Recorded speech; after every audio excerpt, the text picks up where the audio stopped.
तो हम बात कर रहे थे अष्टांग योग की।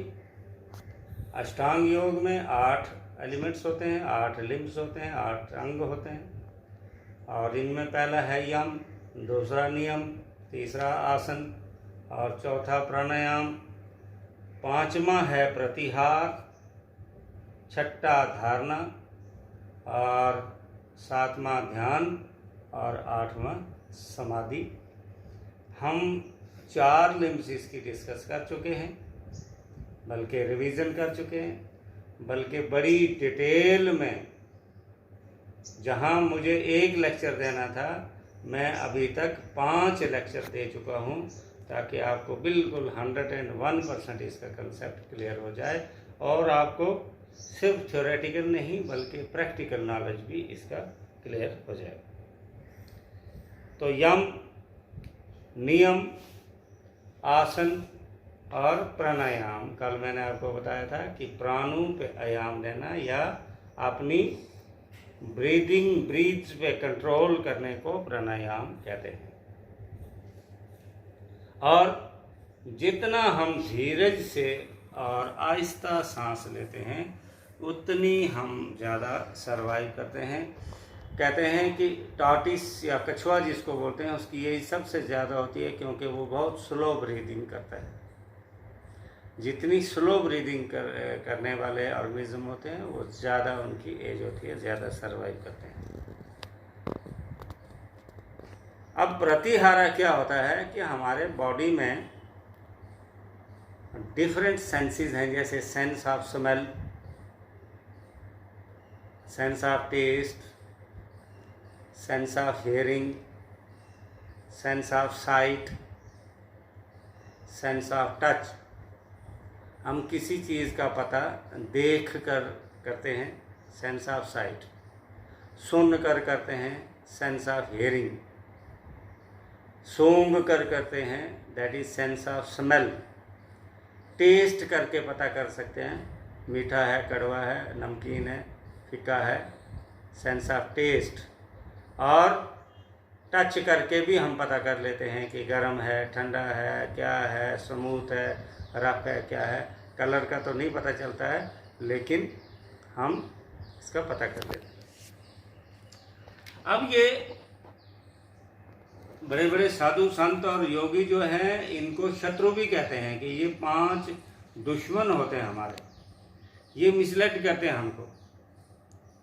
जब कहीं खाना ही खा रहे होते हैं हम, तो पेट हमारा भर जाता है, लेकिन हमारी आंख जो है वो नहीं रचती है। आंख कहती है और खाएंगे, जीभ कहती है और खाएंगे, पेट इजाज़त नहीं देता है। पेट कहता है बस करो, तो कहता है नहीं यार थोड़ा सा और खा लेंगे। गुलाब जामुन पहली बार मैंने खाया, इसलिए वो 2 की जगह पे 20 गुलाब जामुन खा लेते। जैसे शादियों में लोग जो है, कभी परिवार इकट्ठा नहीं होता है, क्योंकि इकट्ठे में वो एक दूसरे को जानते हैं कि ये कितना खाता है, ये कितना खाता है। तो वो चोरी से कोई गुलाब जामुन 20 खा रहा है, कोई 30 खा रहा है, कोई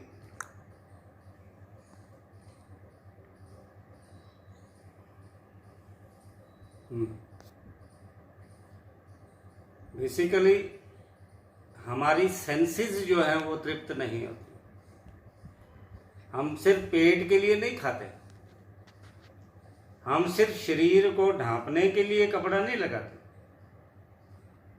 कि हमने अपने बदन को जो है इसको प्रोटेक्ट करना है, सिर्फ इसके लिए नहीं करते हैं। हम कभी कभी किसी को दिखाने के लिए भी करते हैं। कोई उसकी कास्ट दिखाने के लिए जाता है, कोई अपने शरीर को दिखा रहा है, कोई कुछ है ना।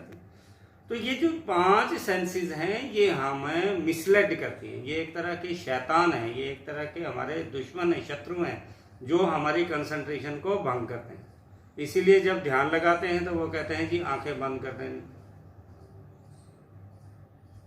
अब बहुत से लोग कान बंद कर देते हैं, लेकिन यहाँ कान बंद यौगिक क्रिया से करने,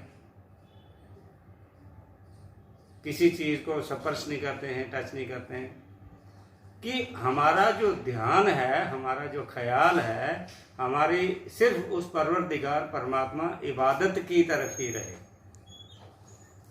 नमाज पढ़ रहे हैं, कुछ कर रहे हैं, पूजा कर रहे हैं, जो भी है, आप देखेंगे कि बात नहीं की जाती है, कुछ नहीं की जाता है, इधर उधर नहीं देखा जाता है, पर्पस एक ही होता है कि हमारा जो ख्याल है, हमारी कंसंट्रेशन ना टूटे।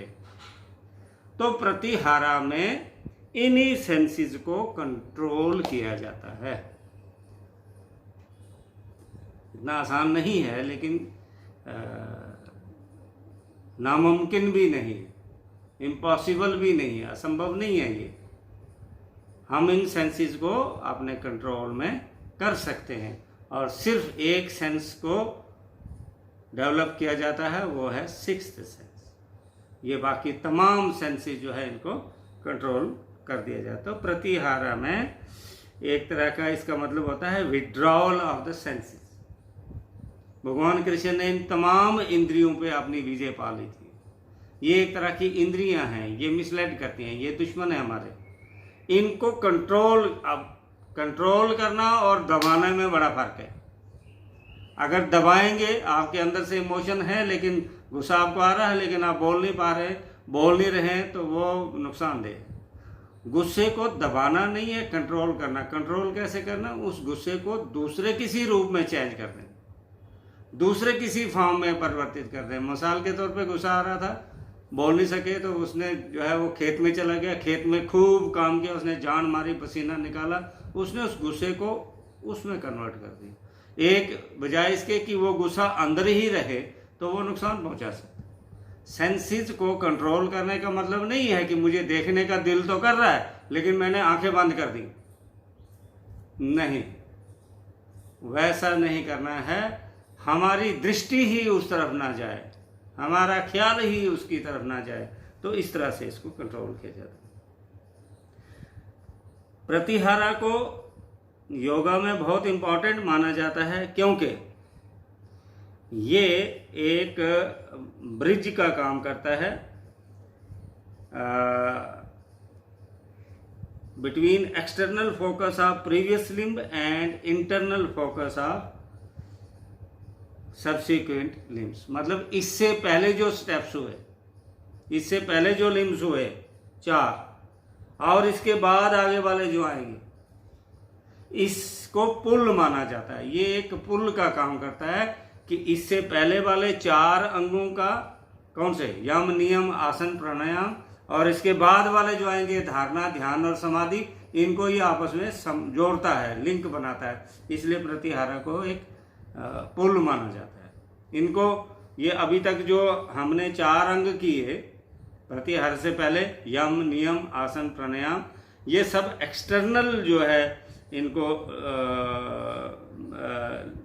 फोकस माना जाता है। यहाँ बाहर की चीज़ों पर फोकस। इसके बाद प्रतिहारा के आगे जो स्टेप चलेंगे वो लिम्स जो है वो इंटरनल डेवलपमेंट पर स्ट्रेस देंगे। जो प्रैक्टिशनर होता है वो धीरे धीरे प्रतिहारा में ही कंसंट्रेशन, ध्यान की तरफ जो है बढ़ना शुरू हो जाता है, मेडिटेशन जिसको बोलते हैं, और यहाँ तक कि वो समाधि की तरफ जाना भी शुरू कर देता है। वो अपने तमाम बैरूनी दुनिया से अपने लिंक्स जो है वो कम करना शुरू कर देता है, और अंदर की तरफ झांक कर, अंदर की तरफ अंतर्मुख होने के बाद वो अंदर से जो आत्मा को जगाकर और सीधा ही लिंक जो है उस ईश्वर परमात्मा के साथ बनाया जाता है। और by withdrawing the focus from the senses and external environment the mind can turn inward. जब हम